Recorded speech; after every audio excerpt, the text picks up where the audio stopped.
કોઈપણ વિપરીત પરિસ્થિતિમાં આપણે તમામ કચ્છના નાગરિકો હંમેશા મક્કમતાથી કાર્યરત થતા હોઈએ છીએ.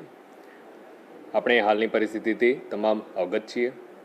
કોઈપણ નાગરિકે આ પરિસ્થિતિમાં ગભરાવાની જરૂરિયાત નથી, પરંતુ આપણે સૌએ સતર્કતા દાખવવાની ચોક્કસપણે જરૂરિયાત છે. આ પ્રકારની પરિસ્થિતિઓમાં એક નાગરિક તરીકે પણ આપણે નાગરિક ધર્મ બજાવવા માટે સુસજ્જ બનીએ એ અપેક્ષિત છે. કોઈપણ પ્રકારની અફવા ઉપર આપણે ધ્યાન ના આપીએ. કોઈપણ પ્રકારના એવા વિવાદિત પોસ્ટ હોય, અસંગત બાબતો હોય, એને સોશિયલ મીડિયાના કોઈપણ પ્લેટફોર્મના માધ્યમથી આપણે એને ન ફેલાવીએ. હાલમાં આપણને ખ્યાલ છે, ડ્રોન ઉડાડવું, ફટાકડા ફોડવા, આ પ્રકારની જે પ્રવૃત્તિઓ છે કે જે લોકોમાં ભય ઉપસ્થિત કરી શકે છે, એવી કોઈપણ આપણે બાબતોથી દૂર રહીએ એ પણ અપેક્ષિત છે.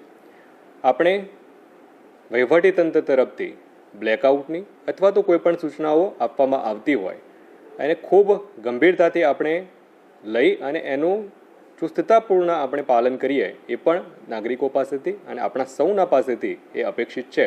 ત્યારે આપણે સૌ એનું પાલન કરવા કટિબદ્ધ બનીએ.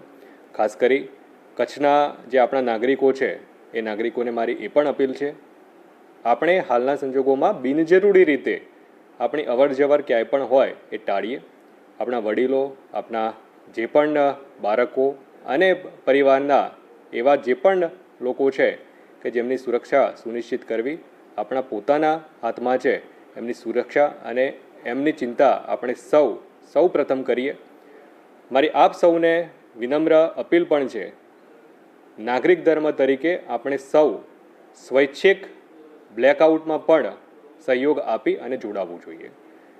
કોઈપણ પરિસ્થિતિમાં તંત્ર તરફથી ચોક્કસપણે આ પ્રકારની માહિતી આપવામાં આવતી હોય છે, પરંતુ સમયની મર્યાદાઓ વગેરેને ધ્યાને લેતા કોઈપણ વિપરીત પરિસ્થિતિ ઉપસ્થિત થાય એના કરતાં આપણે સૌ સ્વૈચ્છિક રીતે બ્લેકઆઉટમાં જોડાઈએ અને બિનજરૂરી રીતે આપણી કોઈપણ એવી જે લાઇટ છે એ લાઇટ બહાર જલતી ન રહે એ આપણે નાગરિક તરીકે આપણું પોતાનું પણ, આપણા પરિવારનું, આપણા ઘરનું, આપણા શેરીનું, આપણી ગામનું, આપણા વોર્ડની અને સંપૂર્ણ રીતે એઝ એ સમાજ તરીકે એકમેકના સહયોગથી આપણે આ પ્રકારની તમામ પરિસ્થિતિઓમાં જે પણ સૂચનાઓ આપણને અપેક્ષિત છે, એક નાગરિક તરીકે આપણી જવાબદારી જે અપેક્ષિત છે એ આપણે સૌ સાથે મળી અને નિભાવીએ. આભાર.